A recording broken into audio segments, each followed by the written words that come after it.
입니다. 수요 기도의 시간이 됐습니다. 이제 주학에 맞춘 묵상기도 드림으로 예배를 시작하겠습니다.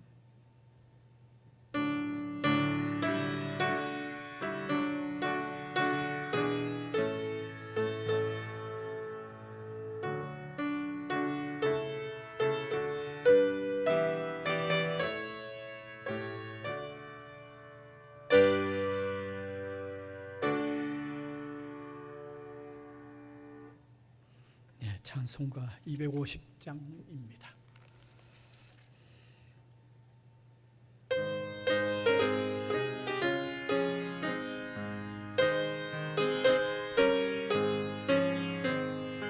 구주의 십자가 보혈로 죄 씻음 받기를 원하네. 내 죄를 씻으신 주 이름 찬송합시다.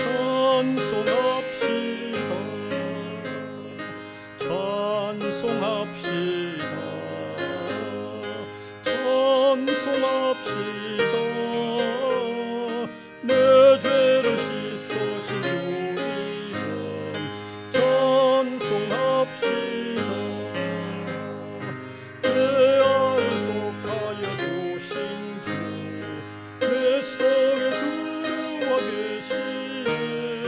십자가 앞에서 주 이름 찬송합시다.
생명수 가운데 젖었네. 또 먹고 순전한 주 이름 찬송합시다.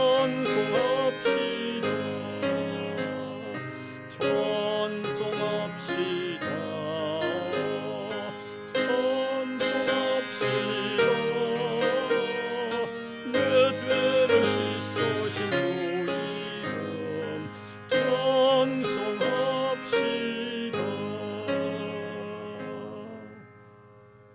같이 기도드리겠습니다.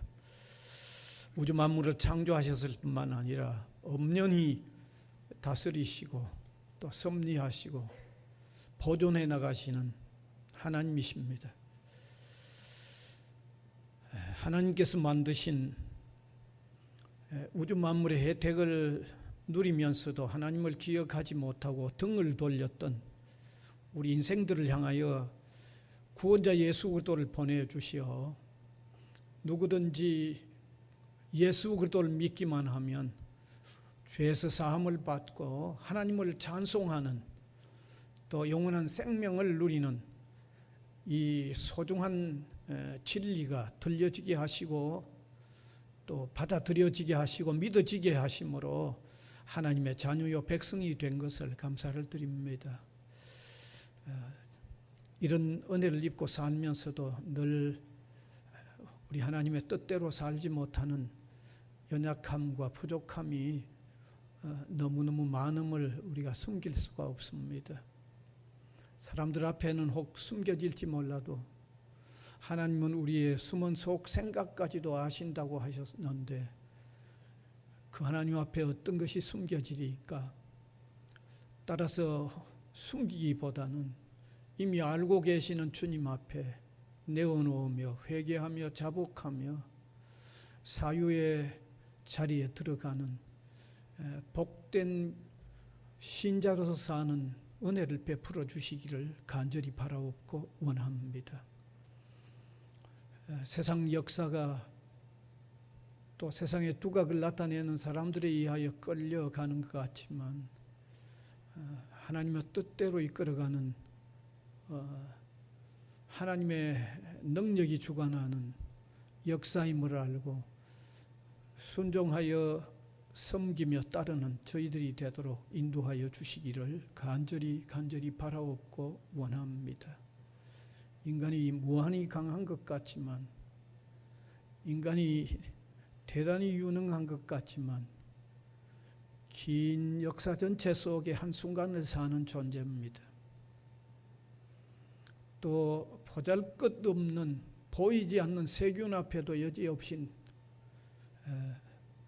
넘어지고 무너지는 인간임을 깨달을 때 전능자를 의지하며 사는 이런 믿음을 가질 수 있도록 인도해 주시기를 원하옵고 바랍니다. 흩어져 있는 우리 성도들을 돌아보옵소서. 이 신종, 변종, 이 코로나의 팬데믹 현상에 주여 인도하시고 돌보아 주시기를 원합니다. 더 너무 두려워하며 위축당하는 삶이 아니라 주님을 의지하면서 힘있게 사는 삶이 되도록 도와주시기를 원하옵고 바랍니다. 이 어려운 때를 믿음의 주요 온전케 하시는 이 주님을 바라보면서 힘껏 힘써 나가는 은혜를 입히워 주시기를 원합니다. 이 시간도 이곳 우리 학원들 주님이 돌아보아 주옵소서. 학원의 모든 이사분들을 또 건강하게 붙잡아 주시고 주님의 진리의 뜻을 따라 또 운영을 잘하는 체제가 되도록 인도해 주시기를 원하옵고 바랍니다. 성지고등학교 위에도 은혜를 베푸시고 나갈 길들을 도우시며 우리 대학에 또 신입생을 모집하는 일이 추가로 또 진행되는데 더 많은 학생들을 이끌어 드릴 수 있도록 인도하여 주시기를 원하옵고 간절히 바랍니다. 이 일에 우리 구성원들이 함께 힘을 기울이는 우리 공동체가 되게 해 주시기를 원하옵고 바랍니다. 대통령 선거를 앞에 둔 시점에 정치적인 상황이 너무 혼란스러운데 하나님을 두려워하고 백성들 앞에 바른 정치를 펼칠 수 있는 지도자가 선출되도록 인도하여 주시기를 원합니다. 이 시간도 하나님의 말씀을 함께 나눕니다.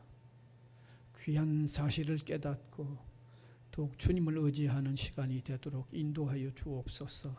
예수님 이름으로 기도하옵나이다. 아멘.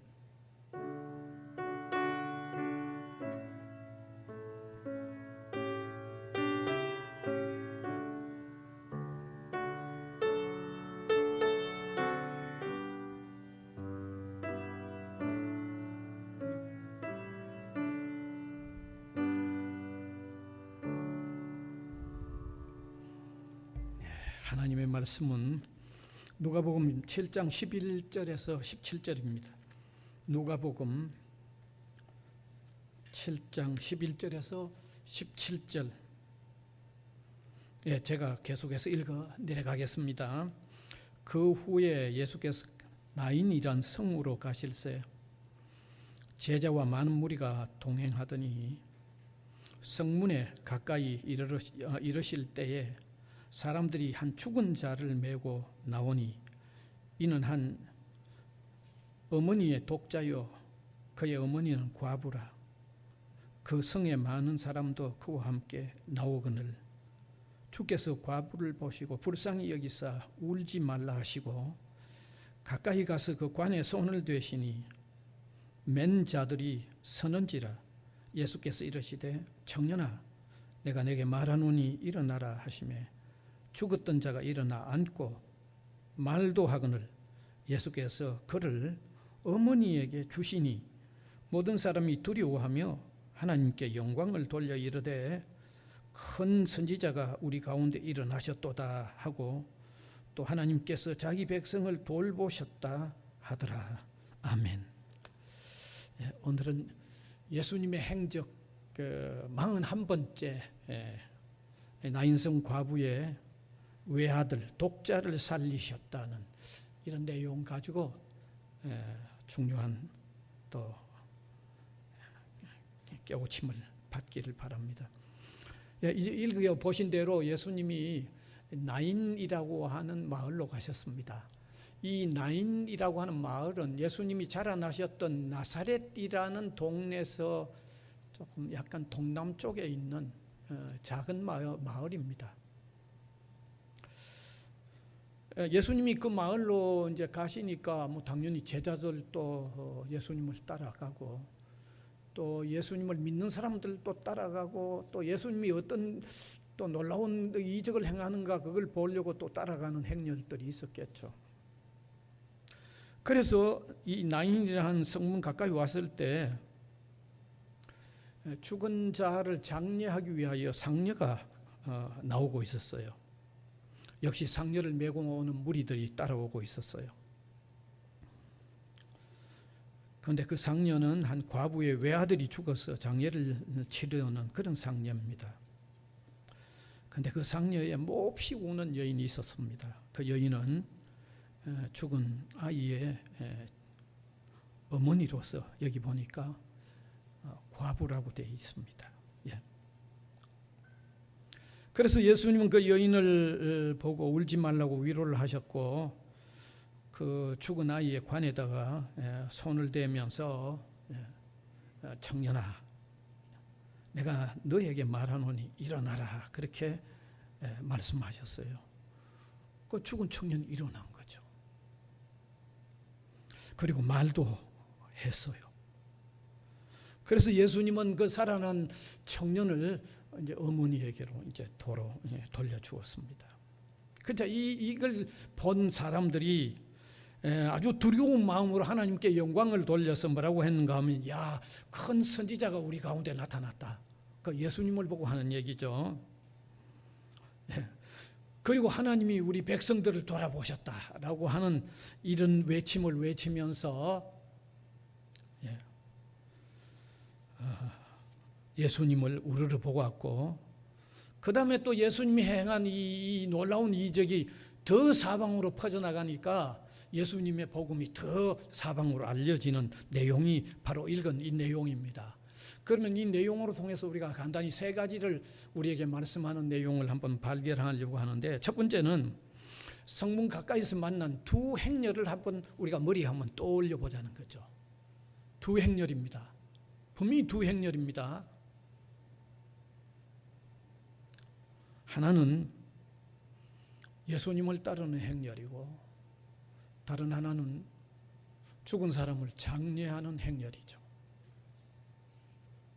예수님을 따르는 행렬은 생명을 살리는 구주를 따르는 행렬이라고 하면 장례의 행렬은 죽음을 따르는 행렬이죠. 너무 대조적이죠. 생명을 살리는 구주를 따르는 행렬하고 죽음을 처리하는 장례의 행렬이죠. 그런데 놀라운 사실은 죽음의 행렬이 예수님의 행렬을 만났을 때에 생명이 살아나는 이적이 일어났다는 겁니다. 이런 걸 그냥 우리가 보면 안 되는 거예요. 예수님이 나인성 과부의 외아들의 생명을 얻게 하신 이적을 행하셨기 때문에 그 죽음의 행렬이 구주의 행렬, 예수 그리스도의 행렬을 만날 때 이런 이적, 생명이 살아나는 이적이 일어났다는 겁니다. 여러분, 이게 뭐 우리하고 관계없으면 이 얘기할 필요 없죠. 아담 이후에 이 세상에 태어나는 모든 사람은 죽음의 행렬에 속한 사람입니다. 그걸 아셔야 돼요. 성경은 뭐라고 되어 있는가 하면 죄의 값은, 죄의 삭은 사망이라고 했어요. 아담 이후의 죄에 속한 인류는 다 죽음의 대열에 속해 있는 사람이에요. 누구도 예외 없어요. 누구도 예외 없어요. 죽음의 대열에 속해 있어요. 네.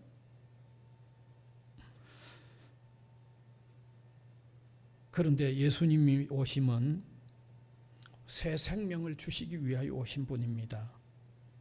죄로 죽은 인간에게 영원한 생명을 주시기 위하여 오신 구세주로 오신 분이기 때문입니다. 그래서 요한복음 3장 16절 이 성경 전체를 한 구절로 압축해 놓은 내용이 요한복음 3장 16절인데 한번 같이 읽으면 좋겠습니다. 하나님이 세상을 이처럼 사랑하사 독생자를 주셨으니 이는 그를 믿는 자마다 멸망하지 않고 영생을 얻게 하려 하십니다. 예수님이 오셔서 이루는 행렬은 생명을 얻게 하는 행렬이라는 거죠. 따라서 죽음의 행렬을 이루는 우리 인생들은요, 예수님을 만나는 이 일보다 더 소중한 게 없다는 걸 아셔야 돼요. 이 일보다 더 소중한 게 없죠. 예수 그리스도를 영접할 때, 예수님을 영접할 때 영원한 생명을 얻게 되기 때문입니다. 영원한 생명을 얻게 되죠. 뭐 여기서 영원한 생명을 얻는다는 말은 우리가 세상 살다가 육체적으로 이렇게 뭐 어떻게 땅에 묻히는 게 없다는 그 말이 아니고요. 우리는 그렇게 되더라도 다시 부활해서 영원한 하나님 나라에서 영생을 누리는 그런 입장에서, 그런 면에서 영원한 생명을 얻게 된 거예요. 예수 믿으면 영원한 생명을 얻게 되는 거예요. 그래서 예수님도 친히 말씀하셨는데 요한복음 14장 6절에 보면 띄워주시고 같이 읽읍시다. 내가 곧 길이요 진리요 생명이니 나로 말미암지 않고는 아버지께로 올 자가 없느니라. 예수님으로 통해서만이, 왜 생명을 주는 예수님으로 통해서만이 우리가 하나님의 나라, 하나님에게로 가게 된다. 그 영원한 생명을 누리는 하나님의 세계로 가게 된다는 것을 밝혀놓은 거죠. 그 다음에 또 요한복음 11장 25절에서 26절에 아주 중요한 말씀입니다. 같이 읽읍시다. 나는 부활이요 생명이니 나를 믿는 자는 죽어도 살겠고 무려 살아서 나를 믿는 자는 영원히 죽지 아니하리니, 영원한 생명을 얻는 것을 말씀하고 있는 거죠. 이렇게 그리스도를 영접하는 인생은요, 분명히 죽음의 대열에서 생명의 대열로 옮겨간다는 겁니다. 죄와 그 심판의 결과를 가지고 있는 우리 인생에게 다시 영원한 생명을, 죄에서 사함받고 영원한 생명을 얻게 하는 그리스도를 만나는 이 일보다는 더 소중한 게 없다는 것을 이 두 행렬의 만남으로 통해서 우리가 한번 깨달았으면 좋겠습니다. 여러분, 기독교 신앙은 뭐 우리가 살면서 어떤 기쁨도 가지고 감사도 있고 뭐 이런 것도 있지만 더 결정적인 것은 영원한 생명을 가지고 영원한 세계에서 영생을 하게 된다는, 이게 그 핵심이죠. 이게 그 핵심입니다. 그 다음에 두 번째는, 여기서 두 번째로 우리가 깨달을 수 있는 것은 예수님이 그 상녀의 주인공을 다시 살려주신 것은 사랑과 동정이 작용했기 때문인 것을 알 수 있습니다. 아까도 얘기했듯이 나인성에 들어가신 예수님은 장례 행렬을 만났죠. 죽은 사람을 장례하기 위하여 메고 나온 행렬이었습니다. 그런데 그 행렬에 정말 억제할 수 없는 울음을 터뜨리는 여인을 보셨습니다. 죽은 이의 과부 어머니였습니다. 충분히 심장이 가죠. 외아들이 죽어서 치르는 장례였기 때문에 뭐 어떻게 억제할 수가 없죠. 아마 솟아오르는 쏟아지는 그 눈물을 어떻게 뭐 억제할 수가 없습니다. 그래서 예수님은 그 여인에게 다가서시면서 위로하셨죠. 오늘 본문 13절, 아까 읽었던 내용인데 13절 띄워주세요. 주께서 과부를 보시고 불쌍히 여기사 울지 말라 하신 거죠.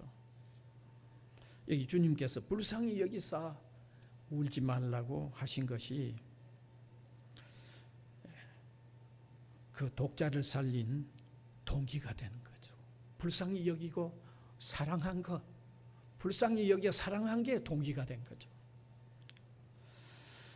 여러분, 예수님께서 구원자로 오셔서 사람을 위로하시며 살리는 일은 죄와 비참에 놓여져 있는 우리 인간을 불쌍히 여기시고 사랑하셔서 구원의 일을 베푸시는 거예요. 그러니까 예수님은 각종 병자를 만나서 고쳐주실 때도 틀림없이 불쌍히 여기시고 사랑하셨기 때문에 살려주신 겁니다. 병자를 고쳐주신 겁니다. 그것을 마태복음 14장 14절에서도 읽을 수 있어요. 같이 읽겠습니다. 예수께서 나오사 큰 무리를 보시고 불쌍히 여기사 그 중에 있는 병자들 고쳐주시니 불쌍히 여기사 사랑하시는 것이 동기가 되어서 구원의 일을 베푸시고 병자를 고치시고 그렇게 하시는 거예요. 심지어 베세다 들판인가 이런 들판에서 그 많은 군중들, 배고픈 군중들을 그냥 못 돌려보내고 보리떡 5개와 물고기 2마리로 5,000명을 먹이는 그 예수님의 그 마음 바탕에도 굶주린 사람을 그냥 보내는 게 불쌍히 여겨서 그들을 사랑하셔서 그와 같은 이적을 행하신 겁니다. 예, 마태복음 15장 32절에 읽으면 그렇게 돼 있어요. 같이 보면요, 예수께서 제자들을 불러 이르시되 내가 무리를 불쌍히 여기노라. 그들이 나와 함께 있은지 이미 사흘임에 먹을 것이 없도다. 길에서 기진할까 하여 굶겨 보내지 못하겠노라. 이 불쌍히 여기고 사랑하셨기 때문에 이적을 행하신 거예요. 오늘 나오는 이 상녀의 그 참 억제할 수 없이 우는 그 어머니, 불쌍히 여겨서 위로를 하고 있고 또 불쌍히 여겨서 사랑해서 이 사람을 고쳐주고 있는 거예요. 다시 살려주고 있는 거예요. 바로 이렇게 불쌍히 여기고 사랑해 주신 이런 마음에서 우리를 그렇게, 하나님은 그렇게 우리를 보시기 때문에 심지어 누구를 보내주셨는가 하면 예수님을 보내주신 거예요. 그래서 예수님이 우리의 구주로 세상에 온 것은, 혹은 하나님이 예수님을 우리의 구주로 세상에 보내신 그 배경의 바탕에는 하나님이 우리를 사랑한다는 거예요. 우리를 불쌍히 여기신다는 거예요. 그래서 그 예수님을 받아들이면 하나님의 무한한 사랑을 받아들이는 거예요.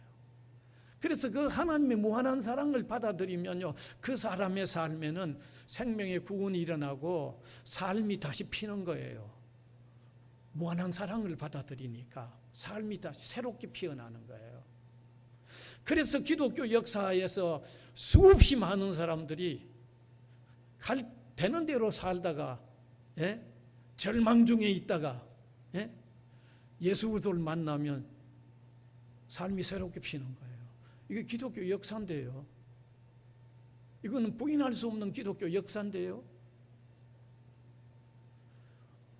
저는 저 얘기만 하더라도 제가 14살, 15살 때 인간이 죽으면 한 줌의 흙이 된다고 생각을 해서 밤에 잠을 못 자고요, 혼자서 울었어요. 잠자기 위해서 1, 2, 3, 4 숫자를 다 셌어요. 허무한 거 잊어버리려고 숫자 세면 그거 잊어버리고 잠자기 위해서요. 근데 제가 제 발로 교회 나갔잖아요. 누가 전도를 한 게 아니에요. 제 스스로 나갔어요. 저도 제 이거 가문의 7대 장손입니다. 얼마나 반대했는지 모릅니다. 교회 나가는 것까지 반대했는데 신학을 한다고 하니까 이건 이게 허락이 될 일이 아니죠. 그런데 제가 예수님을 믿고 나니까 생명이 구원받고 영원한 생명을 누린다고 하니까 제 문제가 다 해결됐잖아요. 삶이 새롭게 필 수밖에 없는 거죠. 이렇게 하나님은 우리를 사랑하셔서 예수님을 보내주시고 우리를 사랑하시고 불쌍히 여겨서 우리를 구원하시는 일을 계속해서 이루어 가셔요. 오늘 상여를 메고 가는 그 어머니와 그 죽음의 당사자를 불쌍히 여겨서 사랑하신 것처럼 지금도 우리를 사랑하고 계셔서 그 구원의 자리에 들어오기를 원하시고 계셔요. 그 구원의 자리에 나아가는 저와 여러분이 될 수 있기를 바랍니다. 그 다음 마지막 세 번째 하나는 예수님의 권능의 말씀으로 통해서 살아난 이적이었다는 것입니다. 예수님은 장례 행렬에 다가섰고 불쌍히 여겨서 사랑하심이 동기가 되어서 다가서셨죠. 그리고 죽은 아이를 메고 가는 관에다 손을 대시고 말씀하셨어요. 14절 띄워주시면 뭐라고 말씀하셨는지 봅시다. 같이 읽읍시다. 가까이 가서 그 관에 손을 대시니 맨 자들이 서는지라. 예수께서 이르시되 청년아 내가 네게 말하노니 일어나라 하시매 죽었던 자가 일어나 앉고 말도 하거늘 예수께서 그를 어머니에게 주시니. 그렇게 되어 있습니다. 죽은 자에게요. 명령하신 거죠. 내가 네게 이르노니 청년아 내가 네게 말하노니 일어나라. 살아난 거죠. 여러분 성경에는 죽은 사람을 예수님이 살렸던 신약 성경에만 예수님이 죽은 사람을 살렸던 기록이 3번 나옵니다. 이거 한 번 있고 오늘 지금 설명드리는 그 다음에는 회당장 야이로라고 하는 사람의 딸이 죽었는데 살려주셨고 그 다음에 또 다른 한 번은 예수님의 친구라고 하는 나사로가 죽어서 무덤에 장사되어서 이미 4일이 된 죽어서 4일이 되어 무덤에 있는 나사로를 살려주셨어요. 소녀에게는 야이로의 딸 소녀에게는 소녀야 일어나라. 오늘 여기 이 경우는 청년아 일어나라. 그 다음에 무덤에 묻혀 있는 나사로 죽어서 4일이 되어 무덤에 4일이 된 나사로에게도 나사로야 일어나라. 다 살아났어요. 여러분 성경 이거를 자꾸 신화적으로 보면 안 됩니다. 이거는요. 성경은 대단히 역사적인 기록입니다. 그러니까 이게 사실이 아니고 무슨 종교 이야기, 신화 얘기라고 생각하면 안 됩니다. 실제로 살아났어요. 그럼 뭘 우리에게 알게 해줍니까? 예수님은 구원자로서의 능력이 있다는 것이 증명되죠. 인간으로 하여금 윤리적으로 바로 살도록 해주는 그런 어떤 지도자만이 아니라 그건 당연히 포함되지만 생명을 살리는 능력의 구원자라는 게 입증이 되죠. 죽은 자를 그냥 말씀으로 명령해서 그냥 살아나게 하셨으니까. 그래서 제가 우리 기독교는요 예수님을 믿는데 능력의 주님을 믿는 거예요. 생명을 살리는 능력의 주님을 믿는 거예요. 또 우리 기독 신자의 생활은 생명을 살리는 능력의 주님이 나와 함께 하시고 나도 그분과 함께 동행한다는 이런 삶이 될 때 삶이 힘이 있는 거죠. 역경 가운데도 주저앉지 않죠. 왜? 누구와 내가 동행을 하는데 생명을 살리는 능력자를 내가 믿고 그분과 내가 함께 동행하는 삶이 이게 믿음의 삶이라고 받아들이기 때문에 여러분 기독 신자들 유순하게 보일 수도 있지만 절대 유순한 사람들은 아닙니다. 아주 마음에 강기가 있는 사람들이에요. 힘이 있는 사람들이에요. 그래서 웬만한 어려움 중에도 쉽게 낙심하지 않죠. 어려움 가운데도 감사하고 찬송하는 이유가 왜 그래요? 약자가 할 수 있는 일이 아니죠. 강하신 주님이 함께 하신다는 말씀만 하여도 생명이 살아난 그 능력의 주님이 함께 하신다는 것을 믿기 때문에 바로 그런 강함의 삶이 있는 거예요.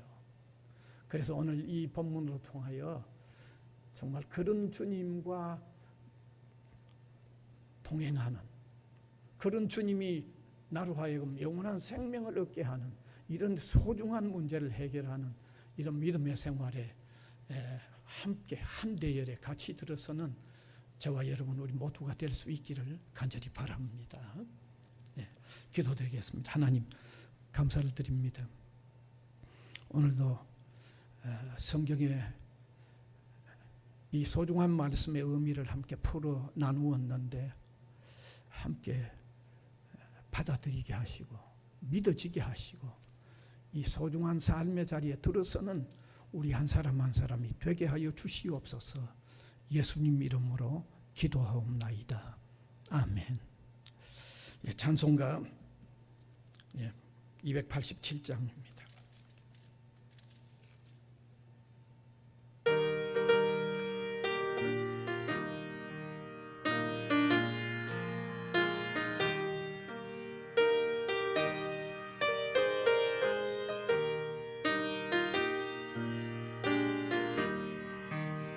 예수 앞에 나오면 죄사함 받으며 주의 품에 안기어 편히 쉬리라. 우리 주만 믿으면 모두 구원 얻으며 영생 복락면류관 확실히 받겠네. 예수 앞에 나와서 원총을 받으며 마음의 기쁨 넘치어 감사하리라. 우리 주만 믿으면 모두 구원 얻으며 영생 복락면류관 확실히 받겠네. 예수 앞에 설 때에 흰 옷을 입으며 밝고 빛난 내 집에 길이 살리라. 우리 주만 믿으면 모두 구원 얻으며 영생 복락면류관 확실히 받겠네. 광고 하나 드립니다. 이제 다음 수요일부터는 개학이 돼서 예배 시간을 3시 20분에서 4시 20분으로 다시 원사 상태로 돌아간다는 걸 알려드립니다. 이제 주님 가르쳐 주신 기도로 예배 마치겠습니다. 하늘에 계신 우리 아버지여, 이름이 거룩히 여김을 받으시오며 나라가 임하시오며 뜻이 하늘에서 이루어진 것 같이 땅에서도 이루어지이다. 오늘 우리에게 일용할 양식을 주시옵고 우리가 우리에게 죄 지은 자를 사하여 준 것 같이 우리 죄를 사하여 주시옵고 우리를 시험에 들게 하지 마시옵고 다만 악에서 구하시옵소서. 나라와 권세와 영광이 아버지께 영원히 있사옵나이다. 아멘.